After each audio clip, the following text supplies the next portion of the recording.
Hello and welcome to the Federal. I'm Nilanjan Mukhopadhyay, your host for the program Off the Beaten Track, a program in which we go into the background and issues that were raked up in the making of the headline that has been in the news. Recently, India's Supreme Court has, by a 3-2 majority verdict, upheld the constitutional validity of the 103rd Amendment to the Constitution. The amendment was introduced and passed in a span of just 2 days in January 2019. It permitted the government to amend Article 15 and provide reservations in educational institutions for the economically weaker sections. The Act also allowed the government to amend Article 16 and provide government jobs for the same economically weaker sections. Reservation for citizens from economically weaker sections, or EWS as it is called in a short form, was to be over and above the existing quota on the basis of caste for scheduled caste, scheduled tribe, and the other backward castes.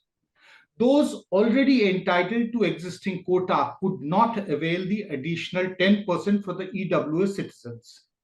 The amendment was opposed by pro-reservation groups for being against the principles of India's positive discrimination policy. The amendment was challenged in the court for violating the Constitution's basic structure. The issue involves multiple layers: law, politics, society, history, and above all, economics. Now, to discuss this entire gamut of issues, I am joined by possibly India's one of the most eminent social scientists, Professor Sukhadeo Thorat, who has for decades been a professor teaching economics at the Jawaharlal Nehru University. He was the chairman of the University Grants Commission. He was also the chairman of the ICSSR and is now currently with the Indian Institute of Dalit Studies. He, in fact, heads this institute. Welcome to the program, Professor Thorat, and thank you very much for coming and joining us on this particular program. Good evening and pleasure to be here. My first question, to just open up this conversation, is that this is an issue which has not just been in debate only in the course of this case being heard in the Supreme Court. For as long as you have been a professor or a social scientist, this debate has reverberated over reservations. You have always had a very strong anti-reservation lobby in the country, within the politics, various sections, even within academia. Now, how do you look at the basic perspective? Just trying to understand your basic position as far as reservations and this entire issue of EWS, economically weaker section, reservations for them, which many people feel changes the very nature of India's positive discrimination policy. Professor Thorat. Yeah, thank you for asking this question. If you define reservation policy in terms of identification of a group, and then on whatever basis it is, and then allocating certain portion of positions, if it is in employment or student, if it is in higher education or school education, that amounts to reservation policy. This is precisely the policy for scheduled caste, scheduled tribe, that in proportion to their they are identified on the basis of their caste, and certain proportion of seats are reserved for them in parliament, in public employment and education institution. If we take this criteria, then what we see is that the economically weaker section already have a informal reservation policy, not in its full term, but definitely in partial term. You take any government scheme, and you find that there is an earmarking of certain positions or certain flats or whatever, whichever scheme you take Narega, you take housing, you take health scheme, there is a earmarking for economically weaker section. In fact, all colonies, housing colonies, like for example, Delhi Development Authority has flats for EWS flats, they're called. Exactly. So this is in fact, this is an informal reservation policy which we have for economically weaker section for a long time. And similar policy is there for also women without being any legislation or law. So now what the Supreme Court has recommended really is constitutional validity, one, and secondly, that to convert into a law, there is already a law, and give a legal sanction. So I think insofar as this help the poor from the non-scheduled caste, non-OBC, I think it is a good policy. It has been done in the past and it will continue to do in the present. But it has this aspect also which need to be considered, about which I am little concerned. And that aspect is that while justifying the economic reservation, you call reservation or earmarking on the basis of income, they sort of try to draw the justification for the reservation policy for scheduled caste and scheduled tribe, which in my view is not completely fully appropriate. Because the basis of reservation in India, and for that matter all over the world, is the social identity of the group. Race, color, caste, religion. Discrimination. Discrimination. Discrimination is the word, whereas the economically weaker section is actually introducing deprivation. So from a policy which was to overturn discrimination, which has continued for generations, we are talking about deprivation, which could have been, as a result of, within the lifetime of a person. Yeah, exactly. So the distinction has to be drawn that these groups are denied the equal rights, property right, education, and civic right. Therefore, and on the basis of identity, therefore, the reservation earmarking of seat is made for them, because in a normal course, because of discrimination working of the market or non-market nutrition, they won't get it. Now, you cannot equate this with the economically weaker section. The economically weaker section should stand on its own. That economically weaker people, they lack capacities, and therefore they should be given some capacity enhancement, and also, if possible, give them certain positions. That's fine. If you define on its own standalone basis, which we have been doing, pro-poor policy, as I said earlier.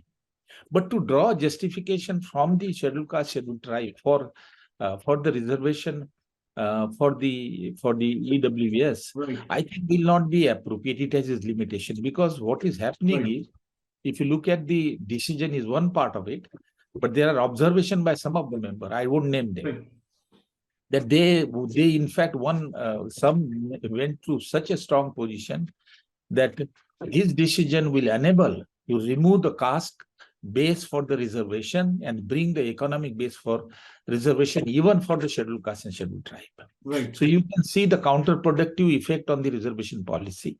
And as you see that there has been already demand, prejudicial demand that economic base should be brought in, that who are not benefiting relatively better for that will affect the efficiency. So I think that is the second point I would like to make, that while this is a good step, but it has to be justified on the standalone basis of income, which keep on changing. There is no group concept there. But it should not be related to the scheduled caste and scheduled tribe, because scheduled caste have been victim of a constant going reservation. Once the reservation was given to OBC, it has some implication for scheduled caste also because of roster. Professor Thorat, now I was reading an article of yours, which you had written in the Economic and Political Weekly, EPW, way back in 2016. Possibly a very prescient article, because you actually raised and discussed all those issues which, to an extent, have been tackled and treated by the Supreme Court in its various judgments, by the various judges. Let's take these issues one by one, because those are the ones which we have heard for the last several decades whenever anybody has wanted to talk about remodeling the reservation policy as was prescribed or put out in the Constitution. Now, it says that the reservation policy, that is criticism number one, reservation policy achieved limited success in solving the problems of scheduled caste and scheduled tribes. That is criticism number one. You have, in your article, tried to argue that the social returns of the reservation policy have been higher than what is generally believed. I would like to hear you on that it is not that reservation policy has not solved the problems of SC/ST. You can also draw from your personal experiences. You are from the Mahar community, a community which followed Dr. Ambedkar into Buddhism. Your family, that is what I have read, that followed after 1956 and became Buddhist also. So you would have also personally faced this before you actually became a very noted and accomplished academic. Yeah, the answer to your precise question that it has not helped the poor is the myth created by some of the academicians. But partly it is true, partly it is not true. Partly it is not true because the reservation policy has helped the weaker section, and I have given sufficient empirical evidence in that article. In fact, the bulk of the beneficiaries are the economically weaker section from the scheduled caste, 65 to 70% in my view. So it has helped, and as a result of that, there is a economic mobility among the scheduled caste and to a scheduled tribe also. We see a rise of middle class and lower middle class among them. But still, by any indicator of human development, they lag behind the OBCs and the high caste in terms of poverty, income per capita, malnutrition, education level, civic immunity, whatever indicator of human development you take. The reason is that the reservation in employment is applied only to the public sector, which constitute only about 20% of the total worker in the country. Workforce. 80% of the workforce is in private sector where there is no reservation. That is one point. Now, increasingly, education is being privatized. Earlier, we had all state private universities and central universities. Today, close to 50% universities are private now, where the fee is very high.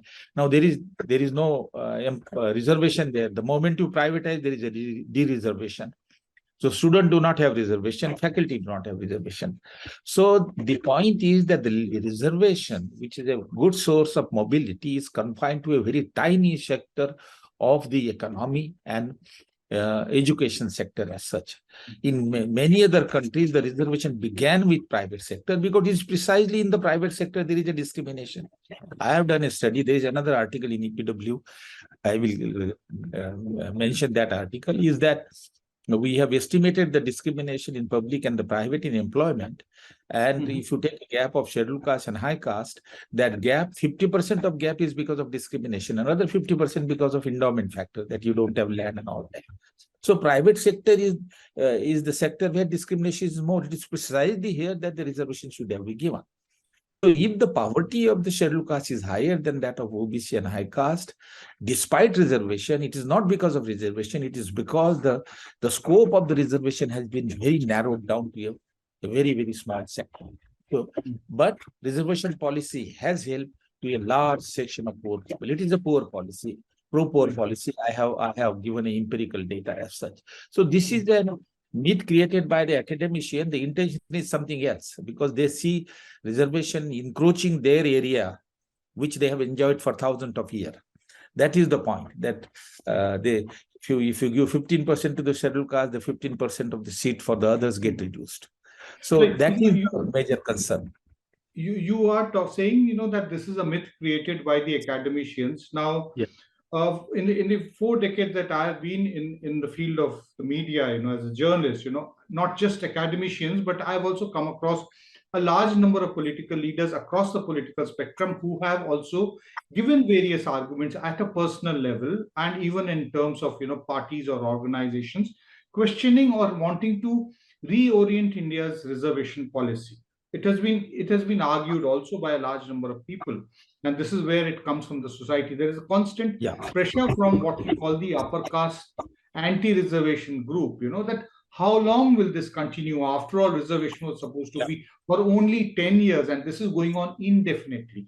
Now, there is definitely a very valid argument even on this point. I would like to hear you on this. No, I think these arguments are also created with a lot of misunderstanding. Say, let us take the issue of year duration. Right. I think even the judges of Supreme Court have messed up on this. Yes, exactly. The 10-year reservation limit is only for political reservation. Right. And there is a background to it because many of them do not read it. The reservation was given to all minorities, scheduled caste, scheduled tribe in the Constitutional Assembly. But after the partition, Patel and company, they got so disturbed that this minor identification of the minority and separating them for reservation will cause this kind of a disaster. So Right. the Patel took the decision to the Minority Advisory Committee and took a decision to scrap reservation for everybody, including scheduled caste and scheduled. So are you talking about the separate electorate for the minority? No, I'm talking about all reservation, all reservation, but political reservation was the main one. Now, Right. Ambedkar then said openly that I came to Constitutional Assembly to protect the interest of the scheduled caste, and I got it through the Pune Pact. I got it in 1944 in public employment. If that doesn't happen, I will resign. So that was the threat which really brought Patel on back foot. And in the Constitutional Assembly, then they took a decision that for minority, it will be withdrawn, but it will be kept for scheduled caste. And political reservation will try for 10 years. But reservation in employment and education is without time limit. So I think this time limit has to be first understood properly. Now let me take the question straightly. How long reservation will continue? Now, what is the base of reservation? Base of reservation is the discrimination and denial of equal opportunity. And that is the base. Now, as long as discrimination persists, you have to provide a legal safeguard and the fair share to the scheduled caste, and reservation is one of the instruments. What is the situation of the untouchability? You know, Patel and Gandhi, even Gandhiji and others were so badly wrong that untouchability will disappear in 10 years. That is what they argue for reservation in the legislature for 10 years. They were wrong. Now, you look the rampant untouchability and caste discrimination. From 1995 to 2013, there were about 2.5 lakh cases registered by the scheduled caste with the police, which comes to 14,000 per year. This is the macro data come from the government. Number of cases does not mean that but all the cases primary not all cases are reported to the primary survey shows that we have a these are, but I'm talking of registered cases reported in the India Crime National Report by the Home Ministry. Now, primary level, we have a book, Ghanshyam Shah, myself, Sati Deshpande, and Savita Bhaviskar. Discrimination comes out quite clearly to the extent of at least 50% on all count. Now my own research, my entire research is on economic discrimination, discrimination in employment, discrimination in renting, housing. Now we have a study on discrimination faced by farmer, scheduled caste farmer, and a scheduled caste entrepreneur. There is a book by Oxford on the Dalit capitalists. Now, if everybody faces discrimination in employment, in education institution, now you know what is the story. Kapil Sibal was kind enough to bring a regulation in 2012, especially for the higher education institutions. So, this discrimination is ubiquitous. It covers all aspects of life. Now, if discrimination persists, equal opportunity are denied, and Constitution say that there is a equality before law, equal opportunity and status, then you have to provide a reservation. So the answer to the question is, as long as discrimination persists, reservation as a policy should continue. Right. And the Supreme Court judges have raised this point. Not one, there are many. In this decision itself, they have made without knowing the background. They should, you know, my complaint about the Supreme Court has been that they are always asking the state government and other thing for underrepresentation of certain group. If it's underrepresentation, then there is a reservation. They are not discussing the causes of underrepresentation and drawing a difference between the scheduled caste, scheduled tribe on the one hand and economically weaker on the other hand. If you go at they should ask the state the data that is there a discrimination present. If discrimination is present, reservation should continue. If there is not, then there is no case. Then there is a case of pro-poverty, the issue. So I think both on the period as well as on the period, I think this is my position. Now, and then the second question that you asked about. After this judgment, my question is that after this judgment, which actually says that giving reservations on the basis of economic deprivation is not violative of the basic character of the Constitution. Now, after this, where does it leave the reservation policy as was envisaged at the time when it was rolled out? No, I think is there not any contradiction? That is also there is a contradiction, and that is a very wrong reading of the reservation policy, again by the judges, I would say. That is that if the foundation of the reservation policy is discriminated in terms of denial of equal right to the scheduled caste, scheduled tribe, then in that case, discrimination is the basis. Economic condition of the scheduled caste is not the basis for reservation. Ambedkar was asked a question in 1990 in South Bureau that is caste discrimination or untouchability is the basis of reservation. He said untouchability, immense discrimination. Right. Now, if discrimination is the basis and not the economic condition of the person, how do you recommend the economic criteria? It's a poor substitute for the caste. So the reservation, the base should be the identity, caste, religion, gender. Nobody is raising this question for the woman. When women are asking for 30% reservation in legislature, somebody has mentioned that relatively economically better off women should not be given reservation. There the question is not raised. So the question is let me complete this. This is very important because scope for misunderstanding. So what I will suggest that the basis of reservation should continue to be a caste and not economics. But at the same time, there is a point there that economically better off scheduled caste, they should not be given economic benefit. Why? There is no need of giving them scholarship. There is no need of giving them subsidy. There is no giving all those concession with economic concession that they enjoy on the basis of caste. They should be withdrawn because they are capable. But this argument cannot be extended to say that economically better off should be excluded from reservation simply because the discrimination of economically better off also persist. We the same EPW paper on discrimination in employment, which I referred to, we have worked out the discrimination by income level, position in the private sector, and we discover that the discrimination at the top position level is higher than the low position level. So discrimination is neutral to your economic situation. I face a discrimination after having become an UGC chairman. You know, when Banerjee, you are asking about my caste background, I went and sit in the chair as a UGC chairman. Right. And after 8 days, I got a phone call from a lady. और मराठी में कहा उसने कि अब ये नौबत आ गई कि एक चमार UGC के चेयरमैन के अंडर हमें काम करना पड़ेगा. And she had the. No, I was economically fairly strong person, and still discrimination persists despite the economic standing. So the critics, they see this, they develop this fancy concept of creamy layer and other for the scheduled caste, but they don't understand that the caste discrimination is very entrenched. It is embedded into social relations, and it is irrespective of the economic standing. Go to the village. The residents of the scheduled caste are separate. Those who have a 10-acre land, 15-acre land, are they allowed to construct the house in the high caste locality? No.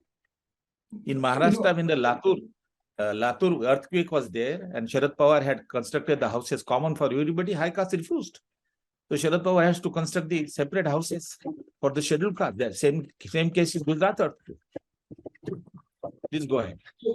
So what you are basically saying is that there is still a lot of discrimination even among those members of the scheduled caste and the scheduled tribes who are, economically fairly affluent.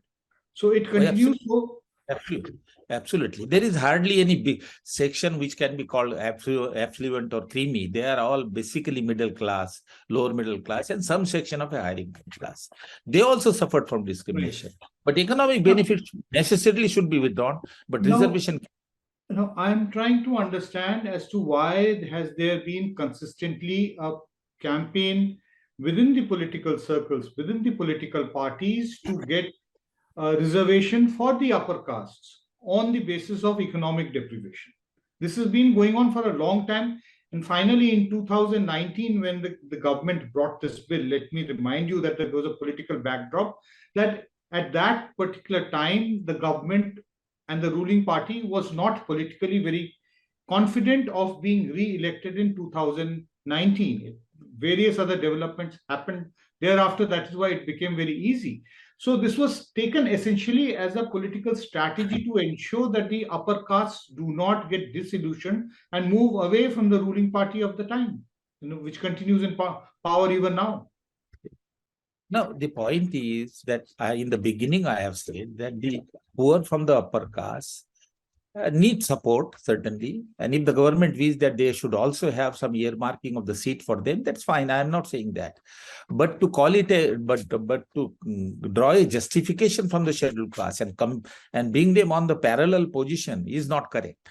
Because that has been used by some of the judges as well as many academicians. Right. That why can't now economic criteria should be applied to the scheduled class also, that is my concern of this decision. So some policy, some sort of a policy, you call it a reservation or affirmative action or some policy for economically poor is necessary, and we are having an informal affirmative action policy. I said in the beginning that in every scheme there is a earmarking for the poor. So that's okay. Not be used as a justification that because it is being given to people from the scheduled caste and scheduled tribes and even the other backward castes, it should also be given to the economically weaker section. That should be. You had sometime earlier raised the issue of reservation not being there in the private sector. Yeah. Private sector, before going into it, there is also something about which I want to ask you something that we have seen in the last few years, especially in the last 2 decades. We have seen a greater amount of outsourcing of government projects. Now, none of the outsourced projects which are going on, is it necessary for the private parties to ensure that reservation policy is followed? For instance, in the last 2 years, you have this major reconstruction going on, even in Delhi, of the central vista. Everything is given to private companies, but I am not aware that if any clause has been inserted in contracts that there must be a certain amount of jobs which must be apportioned for people from the scheduled caste and scheduled tribe. So do you think that also for government contracts, there should be clauses which bind the contractor into following the government's reservation policy? Oh, absolutely. So, there has been a outsourcing of jobs, outsourcing of work, and they employ the worker on the contractual basis. There has to be reservation there. And also on the there's a trend now that the even regular position in the offices are being the agencies are being there, and they ask for the people from the agencies and make appointment, and there is no reservation there, except some of the state. Maharashtra has a reservation for that. So appointment through the agencies, appointment through employment through the outsourcing, there has to be reservation for the scheduled caste. There is no doubt about it. But do you anticipate? This we have done a study. Momgin has done a study of the agencies, online jobs through these agencies, and he found that the agencies invariably send the name of the person which are close to their caste, or which are nearby their villages. So huge discrimination by these agencies. So you have to have policy to give a fair share to the scheduled caste and scheduled tribe there also. So would you say that this policy of giving reservations to the EWS is essentially, once again, appeasing a vote bank which is from the upper caste? Every issue has a political aspect. Right. But what one has to see is that whether that issue on its own merit is correct or not, policy is correct or not. And I think giving some space to the economically weaker section is a positive step. And the method, we have only extended the method that we are earmarking the position now in proportion to 10% and giving them the quota, the way we give for the schedule. Right. That's okay, I think. It will help them. Yeah. So one last question. There is a belief among a lot of people that even after the Supreme Court judgment, this is not the end of the matter. This will continue to be debated, as well as there will be conflict, and a lot of discussion would continue, and there would possibly also be court cases, even on the issue of drawing a line at the 8 lakh rupees, which is considered to be an annual income, a figure which is considered by many people as too high, and you have also studied. Many people have also studied that what exactly constitutes poverty and how is poverty or the economically weaker section defined under the new laws which have brought in. I think the economists have a capability to fix a income limit which is minimum critical, provided the academicians' estimates are accepted. Right. So error can be reduced to a greater extent. But if there are outright political intervention, for example, the post-matric scholarship for the OBC income limit is 6 lakh and for the scheduled caste is 2.5 lakh. Right. The standing committee, this government standing committee attached to the scheduled caste ministry, welfare ministry, criticize and say that this is an ugly situation. And the ministry still refused that we have taken a decision for 3 years, we cannot revert back. So if you avoid the politics and allow the fixation of income and poverty or whatever critical limit is there, the economists will be able to give you a much reasonable income limit. You know, for example, if you take the monthly per capita consumption expenditure from the NSS, where we can have income for the poor from the high caste, and we arrange them in a quantile, 0 to 10, 10 to 20, 20 to 30, and 0 to 100, then you can very easily draw the line of last 10%. But the academic should be given. The academic should be given, and in fact, the basic bane with the reservation policy right from the beginning has always been that the basic agenda and the basic framework of the debate has been put by and framed by the political leaders. That has been the basic problem. But also academic. I think the point is that the academician who come from the higher strata of a society and who have enjoyed that privilege for thousands of years, they look at the reservation policy as an encroachment on the reserve space, which is being reduced now gradually because of the growing reservation. But they don't realize that they have enjoyed for so many centuries, and this section also need to give a compensation to this section now. Well, very well put, Professor Thorat, and thank you very much for having joined us on this program and giving a very definite perspective that while there must be some schemes, some facilities to benefit the economically weaker sections of society, but not by saying that this is because being given to the scheduled caste and scheduled tribes, it is also being given to the economically weaker section. Thank you very much, Professor Thorat. Pleasure to talking to you.